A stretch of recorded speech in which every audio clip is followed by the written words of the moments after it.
बिस्मिल्लाहिर्रहमानिर्रहीम। अस्सलाम वालेकुम रहमतुल्लाहि व बरकातहू। विलेज लाइफ जन्नत की तलाश पार्ट 2। बाहर सैन में चरपाइयाँ संभाली और एक ट्रे सामने आई जिसमें क्या हो सकता है। इस ट्रे में अनारदाना से बना हुआ शरबत था और ये अनारदाना से बना हुआ मशरूब सबको पेश किया गया। देसी अनार के दाने उनको निकाल कर पहले खुश्क करते और फिर महफूज कर लिया जाता और फिर लंबे अरसे तक मशरूब या चटनी में इस्तेमाल किया जाता। साथ ही आवाज़ आई कि वो आंवला वाला मशरूब भी लाया जाए। आंवला से काफ़ी हद तक आप सबकी वाकफ़ियत होगी, बहुत बार बहुत तफसील से बताया गया। आंवला को भी खुश्क करके लंबे अरसे के लिए महफूज कर लिया जाता है और फिर उसे मशरूब या खानों में इस्तेमाल किया जाता है। ये दोनों मशरूब दिल को तक़वियत बख्शते हैं, मैदा और जिगर के लिए भी मुफीद हैं। पीने से फ़रत बख्श एहसास होता और भूख बढ़ाते हैं। ये दोनों मशरूब बिल्कुल ऑर्गेनिक हैं, किसी भी तरह की कोई केमिकल खाद या जहरीले स्प्रे से पाक। तो कैसे इनकार मुमकिन था? साकी हो ऑर्गेनिक हो और फिर इनकार कहाँ होता। अनार दाना को पानी में ग्राइंड करके उसमें शक्कर या गुड़ शामिल किया जाता है और आंवला को भी पानी में भिगो कर रख दिया जाता कुछ वक्त के लिए और फिर उसमें भी शक्कर या गुड़ शामिल करके मज़ेदार मशरूब तैयार। ये सब बहुत आसान और बहुत जल्दी बन जाता, ज़्यादा मेहनत भी नहीं। इसमें सिग्नल आए तो कोशिश की कि चलो लाइव थोड़ा सा सबको दिखाऊं, लेकिन कमज़ोर सिग्नल की वजह से ऐसा मुमकिन ना हो पाया। तो फिर सोचा कि चलो वीडियो बना ली जाए और फिर गांव की ज़िंदगी की हकीकत कैसी होती दिखाया जाए, किसी भी तरह की मिलावट से पाक और सादा। यहाँ रात भी बस गुजारनी है इंशाल्लाह। धूप और बादलों की आंख में चोली जारी थी और फिर जायज़ा लेने के लिए कि क्या कुछ है इर्द गिर्द और उसे महफूज बनाया जाए। तो सबसे पहले रखवाली के लिए ये कुत्ते जिनका शोर आपको सुनाई दे रहा है बहुत ख़तरनाक हैं। रात को अगर कोई इस तरफ आ जाए बिना इतला किए तो इसका इंजाम क्या हो सकता है, ये आप खुद सोचें। तिम्बर का पौधा जाड़ी नुमा होता और ये काफ़ी बड़ा होता। इस पर सब्ज़ रंग के दाने नज़र आ रहे होंगे। ये जब पक कर काले हो जाते तो उन्हें फिर किसी एयर टाइट जार में महफूज कर लिया जाता और चटनी और खानों में उनके कुछ दानों को इस्तेमाल किया जाता। मुर्गियों के दड़बे घर और उनके दरवाज़े। एक घर में मुर्गी बैठी अंडों पर बच्चे निकालने के लिए, लेकिन इस वक्त वो शायद आराम कर रही इसलिए अंडों से साइड पर बैठी है। फिर भैंस का कमरा, उसमें मुर्गियां जहां अंडे देती वो कोना। अंडों के साइज़ से आपको अंदाज़ा लगा लें कि ये क्या खाती हैं यहाँ जो इतने बड़े अंडे देती हैं। गंदम के दाने सुबह के वक्त दिए जाते हैं इन्हें, फिर ये सारा दिन बाहर ही छुपती हैं। चीड़ के दरख्त की कौन से दाने निकाल कर खाती हैं जो चलगोज़े जैसे होते हैं और जड़ी बूटियाँ और सब्ज़ा कीड़े मकोड़े खाती हैं। भैंस का दूध खालिस है, इससे लस्सी, मक्खन और फिर घी बनाया जाता है और बाकी दूध घर में इस्तेमाल होता है। आगे चलते हैं। ये एक कमरा जिसको कैसे रवायती तरीके से सजाया गया। कार्नर्स पर लटकता कपड़ा जिस पर हाथ से फूलकारी का काम किया गया और ऊपर रखे बर्तन। ये लोहे की अलमारी की जगह जस्ती संदूक होते थे और कपड़ों को कोयले वाली इस्त्री से इस्त्री करके दीवार पर लगी कील से लटकाए जाते थे। सब कुछ वो एक कमरा होता था, आप सब देख पा रहे हैं। और अब बहुत से कमरे भी कम पड़ रहे हैं हमें। कुक्कड़ की सीटी बज रही है। ये थी वो सीटी जो हमारे आने पर बजाई जा रही थी। जिस कुक्कड़ को खाने में इतना वक्त लगा, ये कुक्कड़ उस कुक्कड़ का बच्चा था।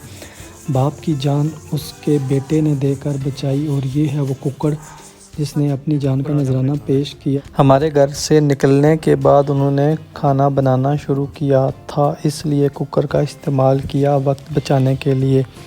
इन्हें शक था कि क्या पता आज फिर ये ना आए, वरना नॉर्मल तरीके से पकाया जाता। आगे दूसरे चूल्हे पर पुलाव भी तकरीबन तैयार था। जंगली अंजीर का दरख्त और खुबानी का दरख्त जिसमें खुबानियाँ तैयार हो रही हैं, इन पर कोई फ्रूट फ्लाई का हमला नहीं हुआ क्योंकि यहाँ अभी तक किसी भी तरह की कोई केमिकल खाद और स्प्रे नहीं पहुँचा। सब कुछ कुदरती तरीक़ों से उगाया जाता है। जिस दिन यहाँ कोई केमिकल खाद या स्प्रे आ गया, यहाँ भी मसाइल शुरू हो जाएंगे। पानी के घड़े और पत्थर की चक्की और लकड़ी की छत। बागबानी का शौक़ सब ख़वातीन ने पाल रखा है। कुछ सकुलेंट, विनका और आम का पौधा जो गुठली से उगाया गया। टमाटर, मिर्च, खुबानी, सफ़ेद फूल वाला बर्गमानसिया और बहुत कुछ लगाया हुआ है। ये बर्तन जो आपको लकड़ियों की एंटेनियों पे उल्टे लटके नज़र आ रहे हैं, इनको धोकर ऐसे उल्टा लटका दिया जाता है, जिससे ये धूप में खुश्क भी हो जाते हैं और जरासीम से भी पाक हो जाते हैं। ये जंगली अंजीर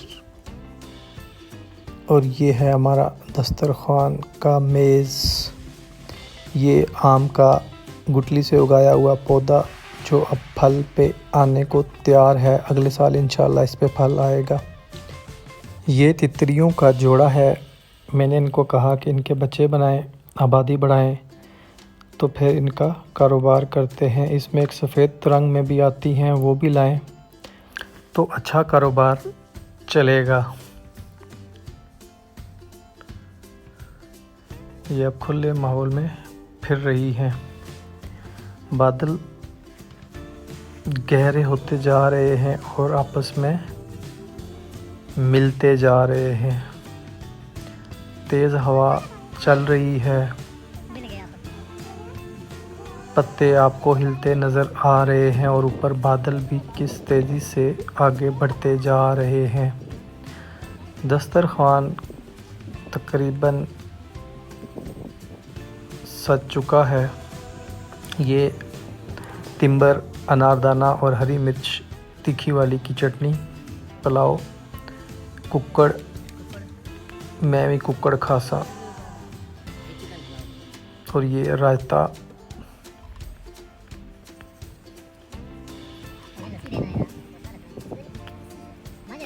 ये मुंह, ये नासा, मैं भी कुक्कड़ खासा।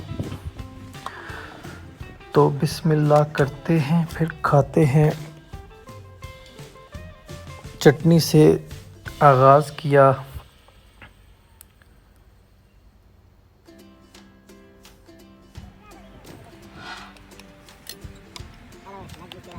अब खाना देखकर आप अंदाज़ा कर लें कि कितना लजीज होगा। मुर्ग को उसकी चमड़ी के साथ पकाया गया। लस्सी का गिलास, क्योंकि मुर्ग खाने का मज़ा वही है जब उसकी चमड़ी ना उतारी जाए। चमड़ी अगर उतार दें तो फिर खाने का कोई फ़ायदा नहीं। धूप एक तरफ और दूसरी तरफ बादल गहरे होते जा रहे हैं। खाना खाने के बाद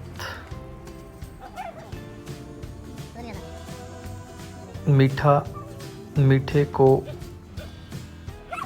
ठंडा करने के लिए रख दिया कि इसको बाद में देखा जाएगा। ये हाल नुमा सादा सा कमरा, इसमें 10-12 लोग आराम से ठहर सकते हैं, इतना बड़ा है।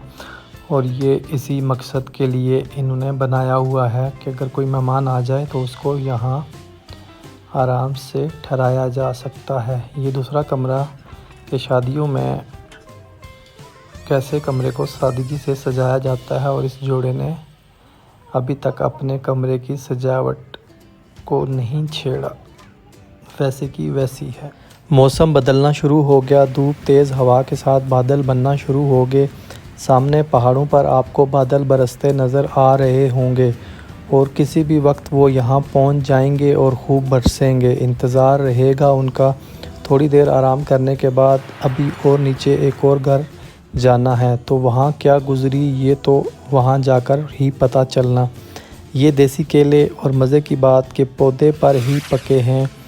वैसे इनको उतार कर बिस्तरों वाली संदूक में या आटे की पेटी में रख दिया जाता है, और ये एक केला खाकर आप कुछ और खाने जोगे ना रहेंगे।